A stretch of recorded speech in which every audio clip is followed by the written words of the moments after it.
রাধে রাধে বন্ধুরা, আমরা সবাই সনাতনী। তাই সনাতন ধর্মের যে সকল বিধিনিষেধগুলো আছে সেগুলো মেনে চলা আমাদের কর্তব্য। আজকে আমরা জানব যে সকল সনাতনীদের যে 4টি বিধিনিষেধ, বিধি নিয়ম কানুন মেনে চলতে হয়, সে 4টি নিয়ম। নিত্য সিদ্ধ কৃষ্ণপ্রেম সাধ্য কভু নয়, শ্রবণাদি শুদ্ধ চিত্তে কর এ উদয়। সকল জীবসত্তার অন্তরে শ্রীকৃষ্ণের প্রতি শুদ্ধ প্রেম নিত্যকাল ধরে বিদ্যমান রয়েছে। এমন সময় যে এটি কোনো উৎস থেকে সংগ্রহ করতে হবে।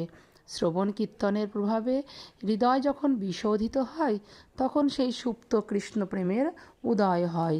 এটা শ্রী চৈতন্য চরিতামৃত মধ্যলীলায় আছেন। এখন ভগবত ভক্তি অনুশীলনের জন্য 4টি বিধি নিয়ম আছে। সেই 4টি বিধি নিয়মগুলো হলো: 1 নম্বরে মাছ মাংস ডিম সহ সব রকম আমিষ আহার বর্জন করা। 2 নম্বরে আছে সর্ববিধ মাদক দ্রব্য বর্জন করা। তাস পাশা দাবা ইত্যাদি সর্ববিধ দ্রুত ক্রীড়া পরিত্যাগ করা 3 নম্বরে আছে। 4 নম্বরে আছে অবৈধ যৌন কর্ম বর্জন করা। স্বামী স্ত্রী ব্যতীত অন্য যে কারোর সঙ্গে করলে তাকে যৌন কর্ম বলে। এই ধরনের পাপ কর্ম হলো পাপময় জীবন, জীবনের 4টি স্তম্ভের মতো। তাই এসব বর্জন অবশ্যম্ভাবী।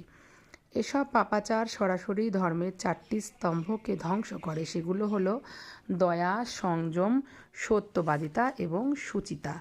তাই আমরা যদি ধর্মের 4টি পাকে শক্ত মজবুত করে রাখতে চাই, সনাতন ধর্মকে যদি জীবিত করে রাখতে চাই, তাহলে আমাদের এই 4টি নিয়ম মেনে আমাদের কৃষ্ণ ভক্তি জীবন অনুশীলন করা অতীব জরুরি।